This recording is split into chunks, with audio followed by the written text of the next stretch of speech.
Assalamualaikum warahmatullahi wabarakatuh. Perkenalkan, kami mahasiswa D3 Manajemen Pemasaran Universitas Logistik dan Bisnis Internasional. Video ini dibuat untuk memenuhi salah satu tugas mata kuliah Hukum Bisnis dengan dosen pengampu, Bapak Ade Gunawan, SHMH. Melalui video ini, kami akan menjelaskan materi tentang perlindungan konsumen dikaitkan dengan kasus penjual bakso daging celeng seorang pria dipidanakan. Sebelumnya, perkenalkan, nama saya Indriani dengan belakang NPM 57. Saya Santi Dwi Maharani dengan NPM belakang 43. Saya Hernisa dengan nomor NPM belakang 44. Saya Azaji Hania Ramisa dengan NPM belakang 46. Stay tune.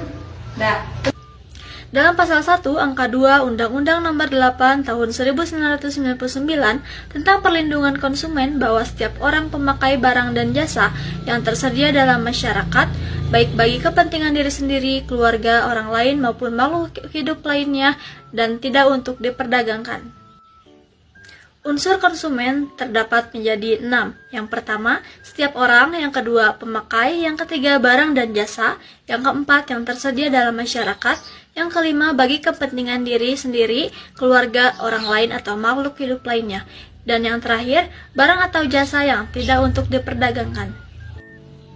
Jenis konsumen menurut Azid Nasution terdapat menjadi 3 bagian. Yang pertama, konsumen. Konsumen adalah setiap orang yang mendapatkan barang atau jasa yang digunakan untuk tujuan tertentu. Yang kedua, konsumen antara adalah setiap orang yang mendapatkan barang atau jasa untuk digunakan dengan tujuan membuat barang atau jasa untuk diperdagangkan.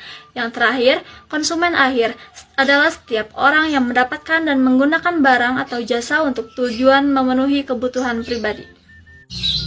Dalam pasal 1 angka 3 Undang-Undang Perlindungan Konsumen bahwa setiap orang perseorangan atau badan usaha, baik yang berbentuk badan hukum maupun bukan berbadan hukum, yang didirikan dan berkedudukan atau melakukan kegiatan dalam wilayah hukum negara Republik Indonesia, baik sendiri maupun bersama-sama, melalui perjanjian menyelenggarakan kegiatan usaha dalam berbagai bidang ekonomi, seperti pelaku usahanya yaitu perusahaan, korporasi, BUMN, koperasi, importif, pedagang, dan distributor. Perlindungan hukum adalah suatu perlindungan yang diberikan terhadap subjek dalam bentuk perangkat hukum, baik yang tertulis maupun tidak tertulis.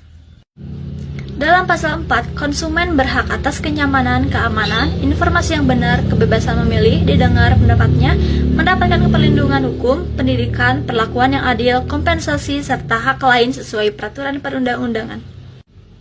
Dalam pasal 3, konsumen berkewajiban membaca informasi barang atau jasa, beritikat baik dalam transaksi, membayar sesuai kesepakatan, dan mengikuti penyelesaian sengketa secara patut. Dalam pasal 6, pelaku usaha berhak menerima pembayaran sesuai kesepakatan, mendapatkan perlindungan hukum, melakukan pembelaan diri, rehabilitasi nama baik, serta hak-hak sesuai dengan peraturan perundang-undangan. Dalam pasal 7, pelaku usaha berkewajiban beritikat baik, memberikan informasi yang benar dan jujur, melayani secara adil, menjamin mutu, serta memberi kesempatan uji coba. Dalam pasal 8, pelaku usaha dilarang memproduksi atau memperdagangkan barang atau jasa yang tidak sesuai dengan standar, menyesatkan informasi, dan tidak mencantumkan label yang wajib. Dalam pasal 9, pelaku usaha dilarang untuk menawarkan, mempromosikan, atau mengiklankan barang atau jasa secara tidak benar atau menyesatkan. Dalam pasal 10, pelaku usaha dilarang menawarkan, mempromosikan, mengiklankan, atau membuat pernyataan yang tidak benar atau menyesatkan mengenai harga, kegunaan, kondisi atau jaminan, dan potongan harga atau hadiah. Dalam pasal 11, pelaku usaha dilarang mengelabui atau menyesatkan konsumen dalam penjualan obrol atau lelang. Dalam pasal 12 hingga 13 UU PK, pelaku usaha dilarang menawarkan, mempromosikan, atau mengiklankan barang atau jasa dengan harga khusus atau janji hadiah yang tidak bermaksud melaksanakannya sesuai yang dijanjikan. Dalam pasal 14 hingga 15, pelaku usaha dilarang memberikan hadiah melalui undian tanpa menarik hadiah sesuai waktu yang dijanjikan, mengumumkan hasilnya tidak sesuai media massa, memberikan hadiah yang tidak sesuai, atau menggantikannya dengan yang tidak setara. Dalam pasal 16, pelaku usaha dilarang tidak menepati pesanan atau kesepakatan waktu penyelesaian serta tidak menepati janji atas layanannya atau prestasi yang telah dijanjikan kepada konsumen.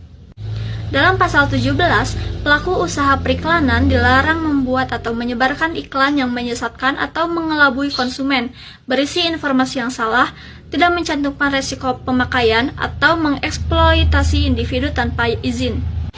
Namun, saya akan menjelaskan tata krama dan tata cara periklanan. Pelaku usaha periklanan wajib membuat iklan yang jujur, bertanggung jawab, tidak melanggar hukum, tidak menyinggung atau merendahkan sepihak manapun, dan juga menjunjung asas persaingan yang sehat. Dalam pasal 18 UU PK, pelaku usaha dilarang mencantumkan klausula baku yang merugikan konsumen, seperti pengalihan tanggung jawab, penolakan pengembalian barang atau uang, atau pemberian kuasa sepihak.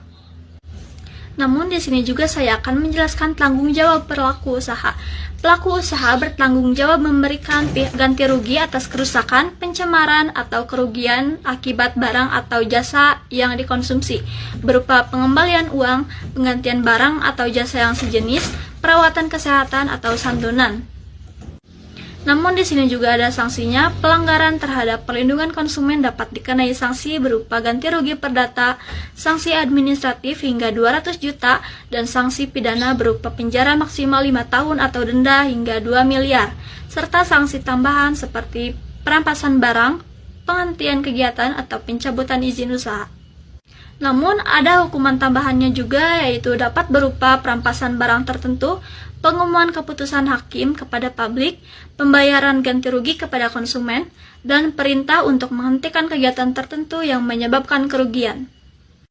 Dalam penyelesaian sengketa konsumennya, setiap konsumen yang dirugikan dapat menyelesaikan sengketa dengan pelaku usaha melalui lembaga penyelesaian sengketa atau pengadilan umum. Penyelesaian yang dapat dilakukan di dalam atau di luar pengadilan atas dasar kesepakatan sukarela. Penyelesaian di luar pengadilan tidak menghapus tanggung jawab pidana, dan jalur pengadilan hanya bisa ditempuh jika penyelesaian di luar pengadilan gagal. Selanjutnya, di sini saya akan menjelaskan mengenai studi kasus pelanggaran perlindungan konsumen yang berjudul Jual Bakso Daging Celeng Seorang Pria Dipidanakan yang terjadi di Kota Jakarta pada tahun 2014. Pada tahun 2014 di Kota Jakarta, seorang pedagang bernama Sutiman Wasis Utomo yang berusia 55 tahun diketahui menjual daging celeng yang disamarkan sebagai daging sapi untuk bahan bakso.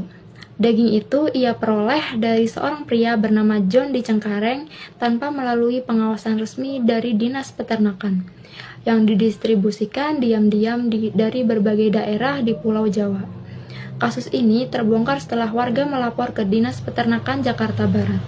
Akibat perbuatannya, Sutiman dilaporkan ke Polsek Penjaringan dan dijerat pasal 62 Undang-Undang Nomor 8 Tahun 1999 tentang perlindungan konsumen karena menipu konsumen dan melanggar standar kesehatan. Kaitan antara studi kasus dan materi hukum perlindungan konsumen. Yang pertama yaitu hak konsumen yang dilanggar. Konsumen berhak atas kenyamanan, keamanan, dan keselamatan dalam konsumsi barang atau jasa, serta berhak memperoleh informasi yang benar, jelas, dan jujur mengenai kondisi, jaminan barang jasa yang dikonsumsi berdasarkan pasal 4 Undang-Undang Perlindungan Konsumen. Dalam kasus ini, konsumen tidak mendapatkan informasi yang benar mengenai bahan baku bakso yang dikonsumsi sehingga hak atas informasi dan keamanan konsumen dilanggar. Yang kedua yaitu kewajiban pelaku usaha yang dilanggar. Pelaku usaha wajib memberikan informasi yang benar, jelas, dan jujur mengenai barang atau jasa yang diperdagangkan serta menjamin mutu barang atau jasa tersebut berdasarkan pasal 7 Undang-Undang Perlindungan Konsumen. Dalam kasus ini, Sutiman tidak mencantumkan bahan baku sebenarnya dan menyamarkan daging celeng sebagai daging sapi, sehingga melanggar kewajiban memberikan informasi yang benar dan menjamin mutu serta keamanan produk. Yang ketiga yaitu perbuatan yang dilarang bagi pelaku usaha. Pelaku usaha dilarang memproduksi atau memperdagangkan barang yang tidak sesuai dengan standar dipersyaratkan dan atau tidak mencantumkan informasi yang sebenarnya berdasarkan pasal 8 Undang-Undang Perlindungan Konsumen. Menjual daging celeng yang disamarkan sebagai daging sapi merupakan tindakan menyesatkan dan melanggar ketentuan tersebut. Yang keempat yaitu sanksi hukum. Pelaku usaha yang melanggar ketentuan perlindungan konsumen dapat dikenakan sanksi pidana, perdata, dan administratif seperti penjara maksimal 5 tahun atau denda hingga 2 miliar. Pasal 62 Undang-Undang Perlindungan Konsumen. Dalam kasus ini, Sutiman dijerat dengan pasal 62 Undang-Undang Perlindungan Konsumen karena melakukan penipuan terhadap konsumen dan membahayakan kesehatan masyarakat. Yang kelima yaitu tanggung jawab pelaku usaha. Pelaku usaha bertanggung jawab atas kerugian yang diderita konsumen akibat barang yang diperdagangkan, termasuk ganti rugi berupa pengembalian uang, penggantian barang, atau perawatan kesehatan, berdasarkan pasal 19 Undang-Undang Perlindungan Konsumen. Dalam kasus ini, konsumen yang dirugikan akibat daging celeng berhak menuntut ganti rugi sesuai ketentuan undang-undang yang berlaku. Jadi, kesimpulannya adalah hukum perlindungan konsumen bertujuan untuk memberikan kepastian hukum dan perlindungan terhadap hak konsumen serta menyeimbangkan hubungan antara konsumen dan pelaku usaha. Konsumen adalah setiap orang yang memakai barang atau jasa untuk keperluan pribadi, bukan untuk diperdagangkan. Pelaku usaha memiliki kewajiban memberikan informasi yang benar, jujur, serta menjamin mutu dan keamanan produk. Undang-Undang Nomor 8 Tahun 1999 mengatur perlindungan bagi konsumen agar mendapatkan hak atas keamanan, kenyamanan, informasi yang jujur, dan kompensasi jika dirugikan. Konsumen wajib bertindak baik dan membaca informasi produk. Pelaku usaha wajib memberikan informasi yang benar, menjamin mutu, dan tidak menyesatkan konsumen. Larangan berlaku pada iklan, penawaran, dan perjanjian yang merugikan konsumen. Pelanggaran dikenai sanksi perdata, pidana hingga 5 tahun penjara atau denda 2 miliar, dan administratif. Sengketa dapat diselesaikan melalui pengadilan atau lembaga penyelesaian sengketa. Seorang pedagang, Sulaiman Wasis Utomo, menjual daging celeng yang disamarkan sebagai daging sapi. Ia melanggar hak konsumen atas informasi dan keamanan pasal 4, kewajiban pelaku usaha pasal 7, dan perbuatan yang dilarang pasal 8. Ia dijerat pasal 62 UU PK dan bertanggung jawab atas kerugian yang ditimbulkan. Cukup sekian materi yang bisa kami sampaikan. Bila ada salah kata, mohon maaf. Wassalamualaikum warahmatullahi wabarakatuh.